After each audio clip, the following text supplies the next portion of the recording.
Descoberta arqueológica comprovou a verdade da Bíblia. Daniel 4, versículo 30, confirmou algo que muitos não acreditavam por muitos anos. Daniel 4, versículo 30. O rei disse pensativo: não é esta a grande Babilônia que eu mesmo construí como residência real e sede do governo pelo poder da minha força e para a honra e glória da minha majestade? Conforme Daniel 4, versículo 30, Daniel sabia que a nova Babilônia foi criada por Nabucodonosor, o que anteriormente era considerado falso, mas foi posteriormente verificado pela arqueologia recente. Ninguém pensava que Nabucodonosor havia construído a nova Babilônia. Durante o período Maabim, essa crença baseava-se na falta de evidências arqueológicas para apoiá-la. No entanto, escavações arqueológicas confirmaram que Nabucodonosor, de fato, construiu a cidade da Nova Babilônia. Essa descoberta lançou uma nova luz sobre o assunto, revelando que as suposições anteriores estavam incorretas. É interessante notar que a Bíblia já estava ciente desse fato, mesmo antes de ser confirmado por essas descobertas de pesquisa recentes. A Nova Babilônia foi um empreendimento significativo, e sua construção envolveu o uso de técnicas avançadas de engenharia.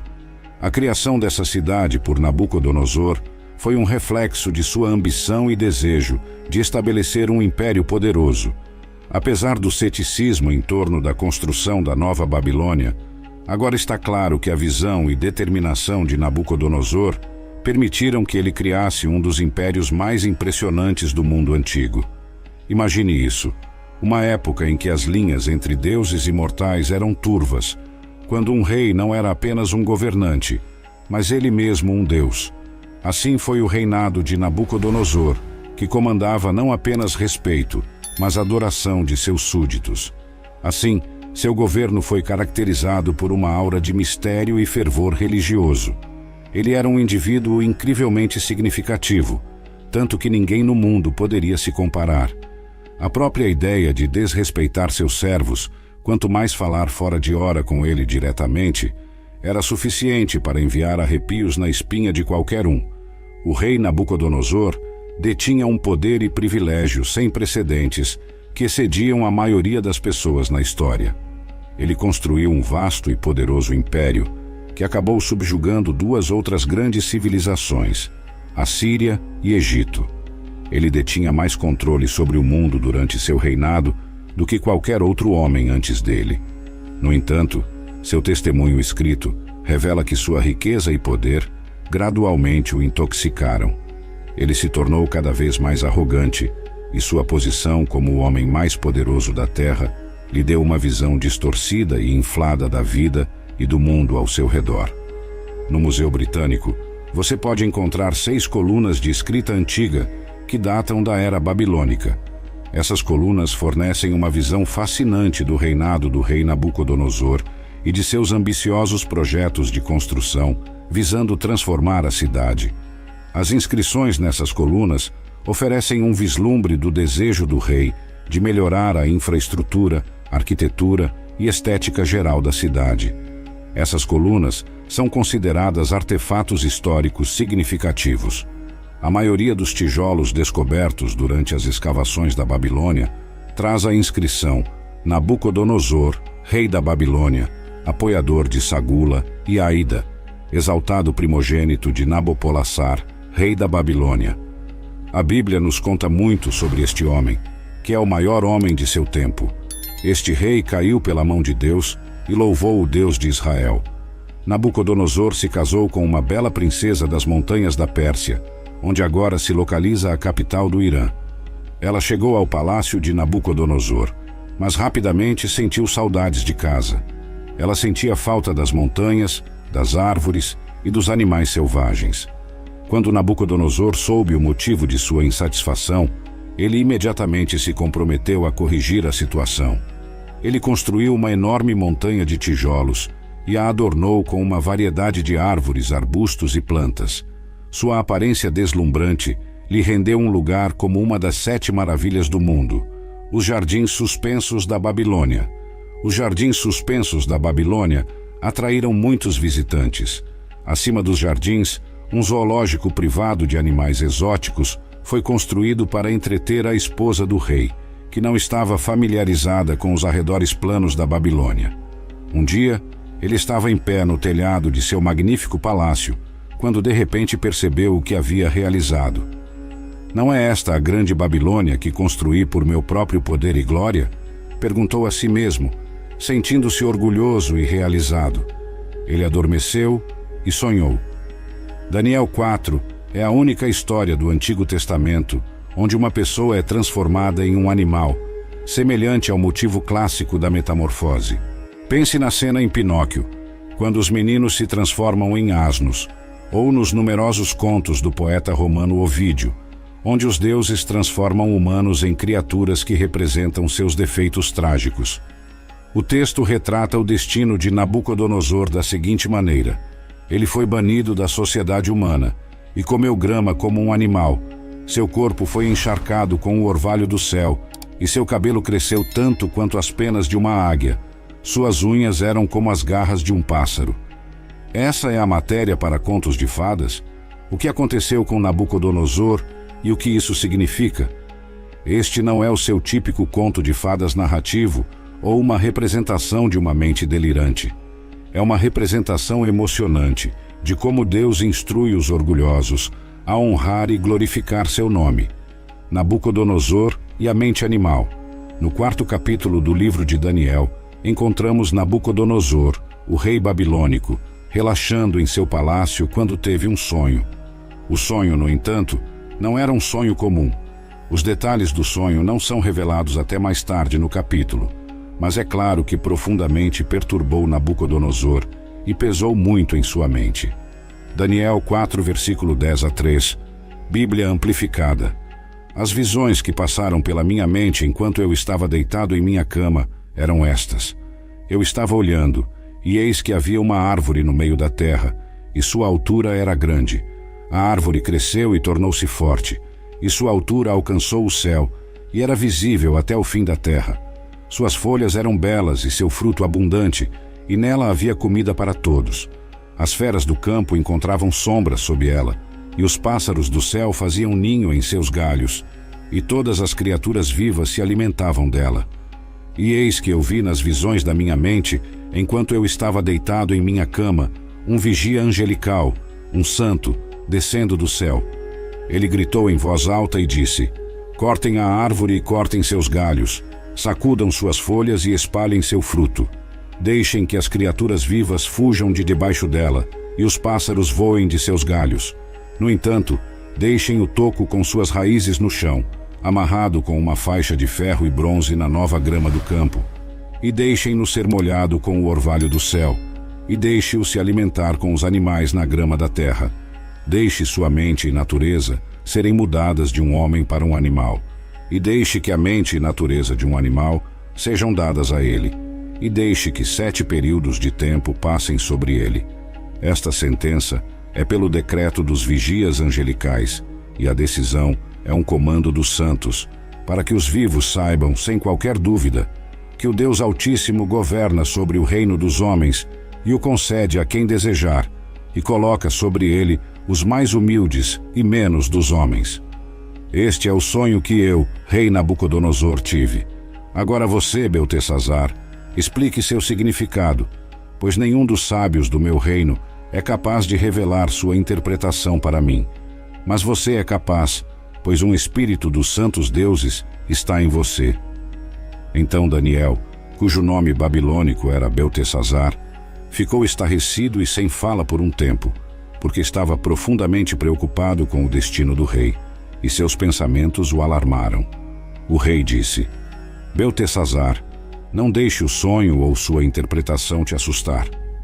Beltesazar respondeu: Meu senhor, que o sonho se aplique àqueles que te odeiam e sua mensagem aos teus inimigos.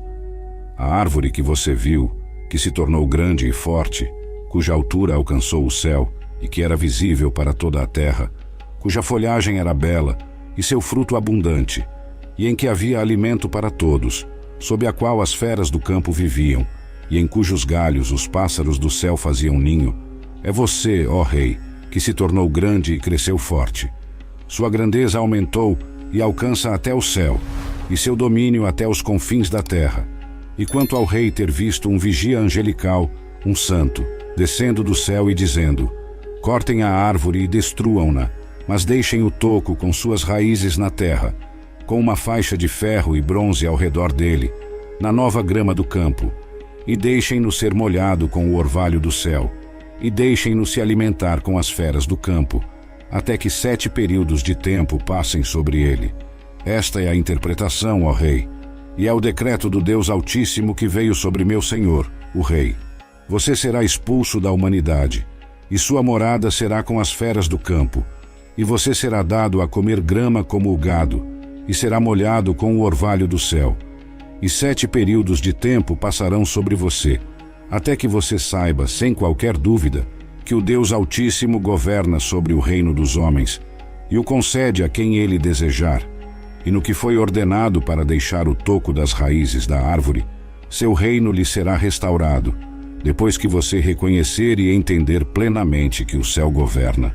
Portanto, ó rei, que meu conselho lhe seja agradável.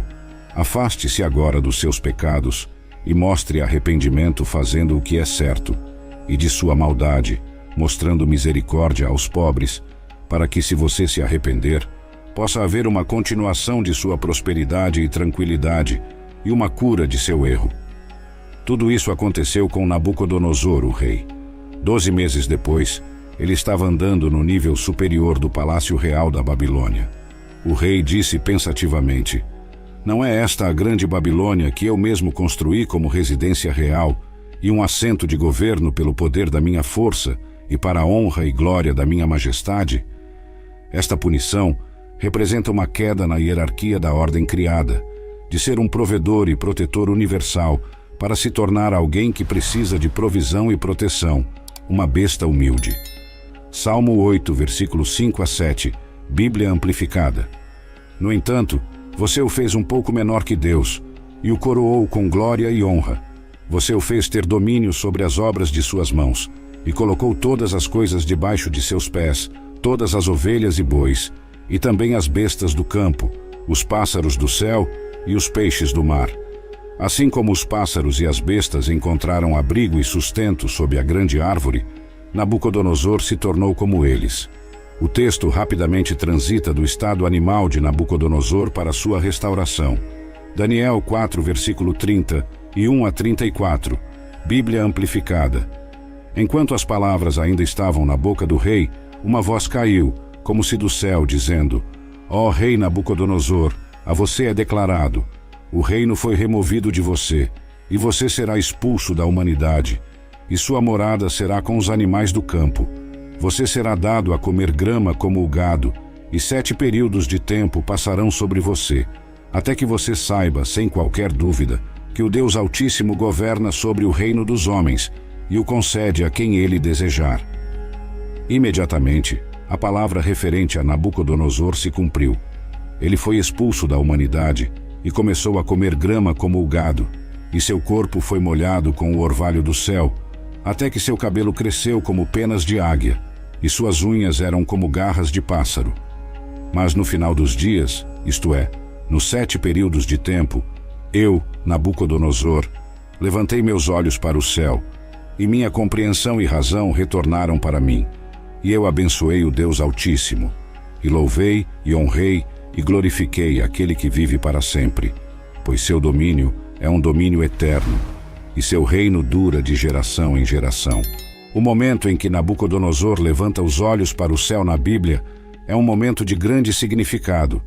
Este gesto de levantar o olhar para o alto é um símbolo poderoso do desejo humano de se conectar com um poder superior. Nesta história específica, marca o clímax de uma narrativa dramática. O ato de levantar os olhos para o céu é um gesto simbólico de humildade, reverência e entrega a um poder superior. Este momento de revelação profunda é um ponto de virada em sua jornada. Isaías 40, versículo 26, Bíblia Amplificada. Levante os seus olhos para o alto e veja quem criou esses corpos celestes. Aquele que traz seu exército por número, ele os chama pelo nome. Por causa da grandeza de sua força, e da força de seu poder, nenhum está faltando. É um gesto sem palavras, uma forma de humildade que um animal poderia realizar. Embora os animais estejam abaixo da humanidade na ordem criada, seu conhecimento instintivo de Deus é muitas vezes descrito como mais verdadeiro do que os pensamentos obscurecidos pelo pecado da humanidade. Imagine viver como uma besta selvagem, desconectado do mundo ao seu redor. Foi exatamente isso que aconteceu com Nabucodonosor e transformou sua perspectiva. Não mais ele poderia ignorar o poder de Deus ou confiar apenas em sua própria autoconfiança.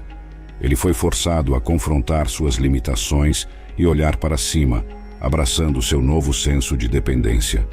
Humilhando o rei, a história da transformação de Nabucodonosor em uma besta não é um trabalho de ficção, mas sim contos de fadas estão aproveitando um aspecto da verdade que encontramos na Escritura.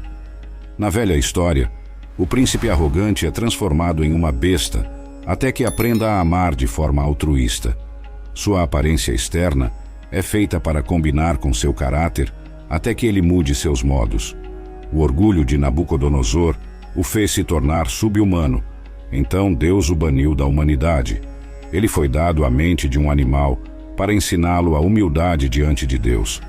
A transformação de Nabucodonosor em uma besta não é um mito, mas sim uma verdade que é explorada em contos de fadas. Esta nova perspectiva foi imposta a Nabucodonosor como uma punição, mas há graça aqui. Deus lhe deu uma mente animal, o que mudou sua perspectiva e restaurou seu relacionamento com Deus. Daniel 4, versículo 35, Bíblia Amplificada. Todos os habitantes da terra são considerados como nada, mas ele age de acordo com sua vontade no exército do céu e entre os habitantes da terra, e ninguém pode segurar sua mão ou dizer a ele: "O que fizeste?" O relato de Nabucodonosor nos convida a nos arrepender do orgulho e ignorar Deus, mas em um nível mais profundo, revela o caráter de nosso Deus, que nos humilha e restaura nossa mente correta. Um rei de tal estatura merece nossa admiração e louvor máximos. Em contraste com a arrogância de Nabucodonosor, Jesus ascendeu ao trono através da humildade. Ele é o grande e eterno Rei, como nos diz Paulo. Ele, embora existisse na forma e essência imutável de Deus comum com ele, possuindo a plenitude de todos os atributos divinos, a natureza inteira da divindade, não considerou a igualdade com Deus algo a ser agarrado ou afirmado, como se ele não já possuísse ou estivesse com medo de perdê-la, mas esvaziou-se, sem renunciar ou diminuir sua divindade, mas apenas temporariamente desistindo da expressão externa da igualdade divina e de sua dignidade justa, assumindo a forma de servo e sendo feito à semelhança dos homens. Ele se tornou completamente humano, mas sem pecado, sendo totalmente Deus e totalmente homem. Filipenses 2, versículos 6 a 7, Bíblia Amplificada. Esta mudança de Deus muito para o humano humilde, paralela à descida de Nabucodonosor de grande rei para besta humilde, mas em contraste com o rei da Babilônia, o rei Jesus desceu voluntariamente à ordem criada para se tornar como aqueles que ele cuida. Jesus Cristo assumiu uma mente humana para redimir o homem. Deus não ordena o que ele não realizou. A exaltação de Jesus sobre o céu e a terra foi precedida por sua demonstração de humildade. Por esta razão também, porque ele obedeceu e se humilhou completamente, Deus o exaltou grandemente e lhe concedeu o nome que está acima de todo nome, para que no nome de Jesus todo joelho se dobre em submissão, daqueles que estão no céu e na terra e debaixo da terra, e toda língua confesse e abertamente reconheça que Jesus Cristo é o Senhor, Deus soberano, para a glória de Deus Pai. Filipenses 2, versículo 9 a 11, Bíblia Amplificada. A humildade de Nabucodonosor é o prelúdio para louvar o Rei dos céus. Agora eu, Nabucodonosor, louvo e exalto e honro o Rei dos céus, pois todas as suas obras são verdadeiras e fiéis, e seus caminhos são justos, e ele é capaz de humilhar e rebaixar aqueles que andam em orgulho autocentrado, auto-justo. Daniel 4, versículo 36 a 37, Bíblia Amplificada. Agora, ao mesmo tempo, minha razão voltou para mim. e para a glória do meu reino, minha majestade e esplendor foram devolvidos a mim, e meus conselheiros e nobres começaram a me procurar. Então eu fui restabelecido no meu reino, e ainda mais grandeza foi adicionada a mim. Agora eu, Nabucodonosor, louvo e exalto e honro o Rei dos céus, pois todas as suas obras são verdadeiras e fiéis, e seus caminhos são justos. E ele é capaz de humilhar e rebaixar aqueles que andam em orgulho autocentrado, auto-justo. Este tipo de louvor é a resposta humana adequada à bondade e glória de Deus.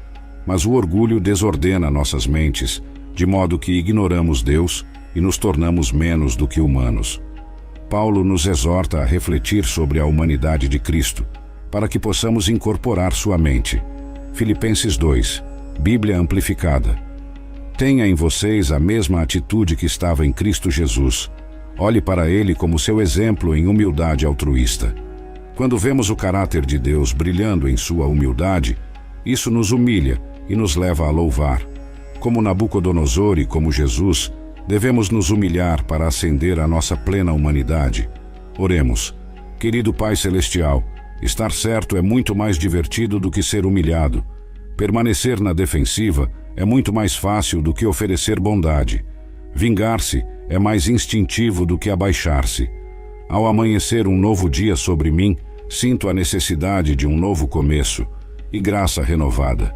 Sou grato por você ter me ajudado. Obrigado por ser uma presença compassiva na minha vida. Sei que você resiste aos orgulhosos, mas dá graça aos humildes. A última coisa que quero no mundo é experimentar sua resistência. Então hoje, Pai, me humilho diante de Ti. Por favor, traga glória a si mesmo enquanto me guia de volta aos caminhos do Evangelho. Querido Pai amoroso e compassivo, ao começar este novo dia, venho diante de Ti com um coração cheio de gratidão e um profundo senso de humildade. Reconheço que sou nada sem Ti e preciso da Tua misericórdia e graça para viver este dia ao máximo. Por favor, conceda-me o dom da humildade, para que eu possa reconhecer minhas limitações e fraquezas e confiar na Tua força e sabedoria para enfrentar os desafios que se apresentam. Ajude-me a ser gentil e compassivo com os outros e a estender graça e perdão àqueles que podem ter me prejudicado. Conceda-me a coragem de enfrentar qualquer situação que possa surgir e a sabedoria para tomar as decisões certas. Que minhas ações e palavras tragam glória ao Teu nome e reflitam o amor e a compaixão de Teu Filho Jesus Cristo. Encha meu coração com gentileza e compaixão para que eu possa ser uma fonte de encorajamento e conforto para aqueles que estão sofrendo ou lutando. E que o resultado de qualquer situação esteja de acordo com a Tua boa e perfeita vontade e traga glória ao Teu nome. Oro todas essas coisas no nome poderoso e poderoso de Jesus Cristo, que é meu Salvador, Redentor e amigo. Amém.